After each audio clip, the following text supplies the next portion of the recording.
Olá, tudo bem? Seja bem-vindo a mais um vídeo do IELTS Comentado. E eu sei que temos aqui uma porta de madeira bem ao meu lado e isso pode ser um pouco distrativo, mas não se preocupe que já no próximo vídeo isso vai estar resolvido. O mais importante é a informação útil e prática que eu vou estar lhe repassando aqui, tudo bem? Então, quando falamos especificamente do vídeo de hoje, estamos falando dos principais erros que as pessoas cometem, erros não óbvios no IELTS. E quando falamos especificamente do speaking, que é o primeiro exame que eu quero voltar a minha atenção aqui, o erro não óbvio mais comum cometido pelas pessoas é a não exemplificação em suas respostas. Ou seja, elas dão as suas opiniões, formadas principalmente por uma opinião seguida de uma justificativa, mas esquecem de colocar um exemplo no final da sua argumentação para assim formular um argumento completo. Em especial na parte 1 e 3 do exame Speaking. Caso você tenha assistido um dos nossos últimos vídeos onde eu fui a fundo na estratégia IELTS Speaking, eu definitivamente comentei sobre a estrutura OJE, opinião, justificativa e exemplificação. Pois bem, as pessoas esquecem da exemplificação no final. Então, você tem, por exemplo, o examinador lhe perguntando, você gosta de cozinhar?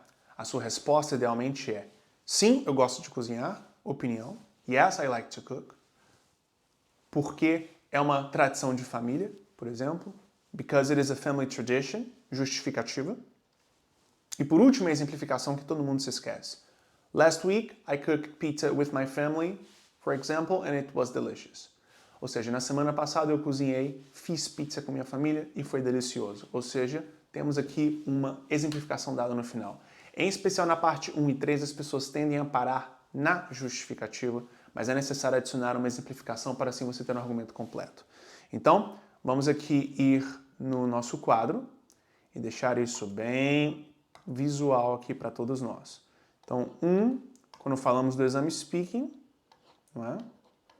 O erro cometido é o quê? Não exemplificação. O erro não óbvio cometido.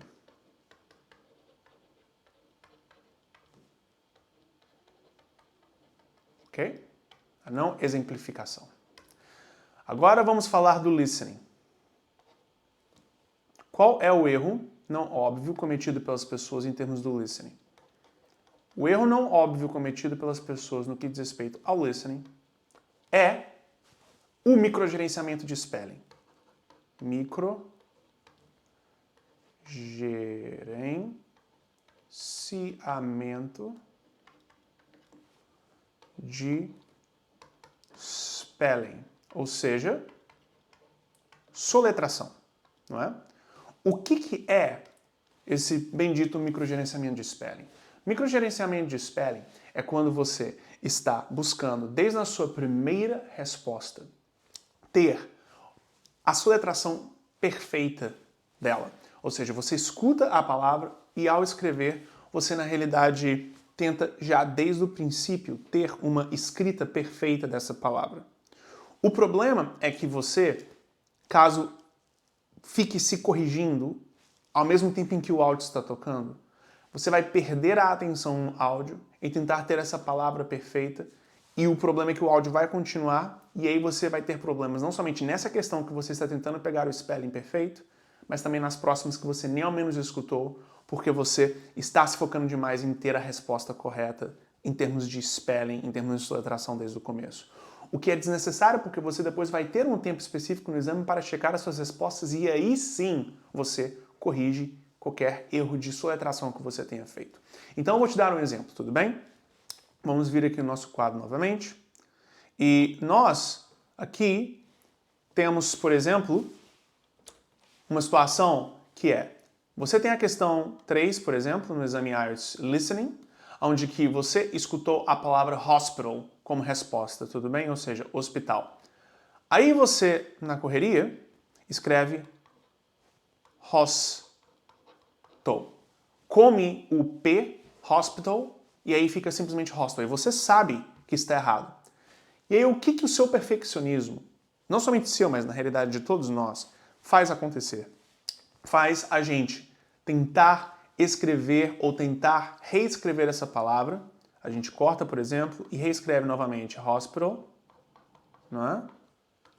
E assim, no final das contas, tem ela perfeita. Entretanto, o áudio, ele continuou a tocar. E aí você não somente, então, teve aqui a questão 3 sendo atingida, mas a questão 4, a questão 5, criando um efeito dominó que vai atingir a sua capacidade de seguir o áudio. Agora, imagine você tendo isso acontecendo várias vezes ao longo das 40 questões do exame listening, não somente em uma questão, mas em várias.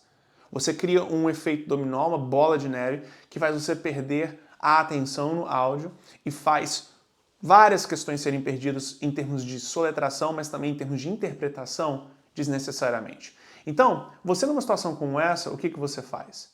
Você escreve hostel, como você escreveu, não é? Sabendo que está errado. Então temos aqui hostel, sabendo que está errado, e aí você faz um asterisco ao lado. E aí depois, quando o exame te der a possibilidade, porque isso é nas próprias instruções do exame é mostrado, quando o exame te der a chance de você verificar as suas respostas, aí você volta e corrige esta questão sem ter ela atingindo a sequência sua e o seu acompanhamento do áudio, tudo bem? Não microgerencie spelling, não microgerencie soletração em suas respostas. Você pode ser o mais porco possível ou porca possível na primeira escrita das suas respostas. Quando chegar o momento de verificar as suas respostas que o próprio exame te dá, aí você tem que ter o spelling claro, perfeito, e aí você o corrige, tudo bem? Excelente. Agora, qual é o terceiro erro menos óbvio que as pessoas cometem? Agora estamos falando então de exame reading, que é o próximo após o listening. O erro que as pessoas mais cometem e que não é tão óbvio assim é a má administração de tempo, com elas perdendo o controle do tempo que elas investem em cada questão. Então, nós já aqui conversamos em vários vídeos nossos envolvendo estratégia IELTS Reading, onde que eu disse que o cerne da questão IELTS Reading é bom time management, boa administração de tempo. E isso se dá com as pessoas, elas na realidade gastando menos tempo na leitura inicial do texto e tendo mais tempo assim para responder as questões. E aí você pode, com toda razão, me perguntar, mas Caio, como é que eu vou gastar menos tempo na leitura do texto para assim poder ter mais tempo para responder as questões, sendo que para responder as questões, isso depende de que eu leia o texto. Isso é uma pergunta completamente compreensível.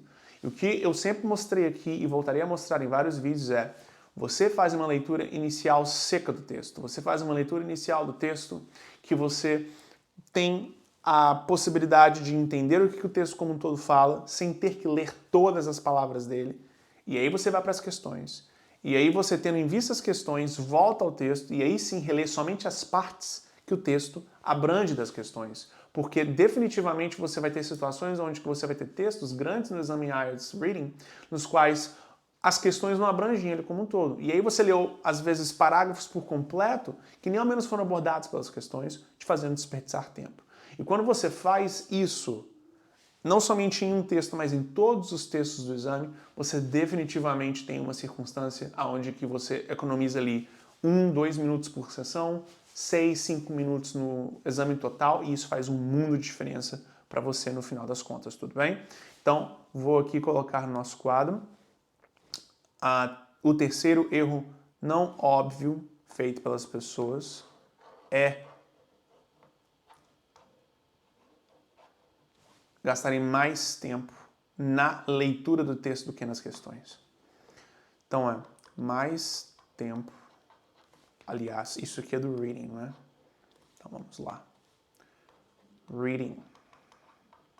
A minha letra está melhorando. Reading. Mais tempo no texto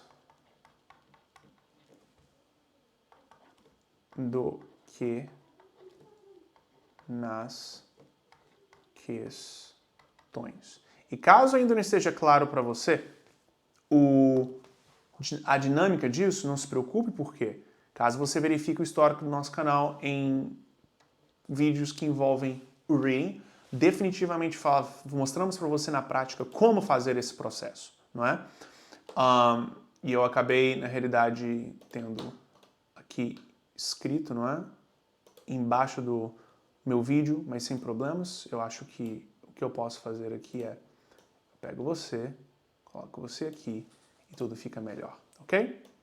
Excelente. Então, temos aqui as coisas melhores organizadas e vamos ir para o quarto e último ponto importantíssimo, que é writing. Quarto e último ponto. Qual é o quarto e último erro não óbvio que as pessoas cometem no exame IELTS como um todo? O quarto e último erro em termos do writing, a ser então, portanto, abrangido aqui pelo nosso vídeo, é você não ter um bom desenvolvimento da sua soletração, no seu spelling.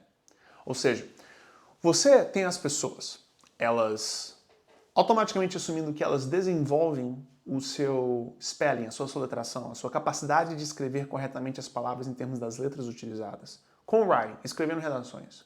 E isto é definitivamente algo que faz sentido, porque quando falamos especificamente de realmente escrita, o spelling, ele é um componente que estamos ativamente desenvolvendo à medida em que fazemos a escrita. Entretanto,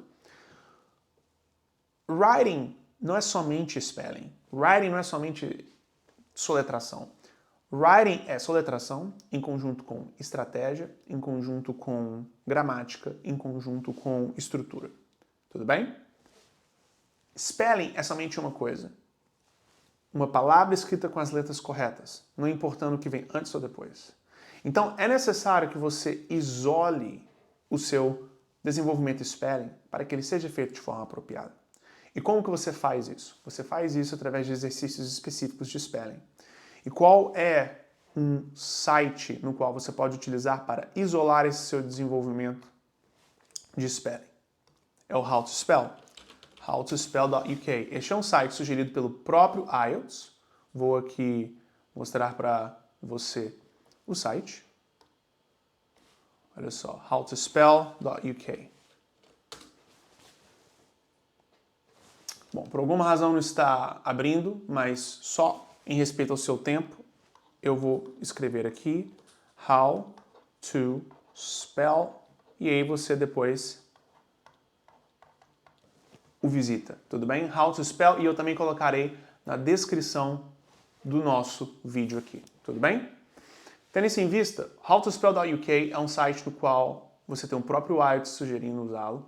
E ele é um site que possui exercícios de spelling em todos os níveis, iniciante, intermediário e avançado.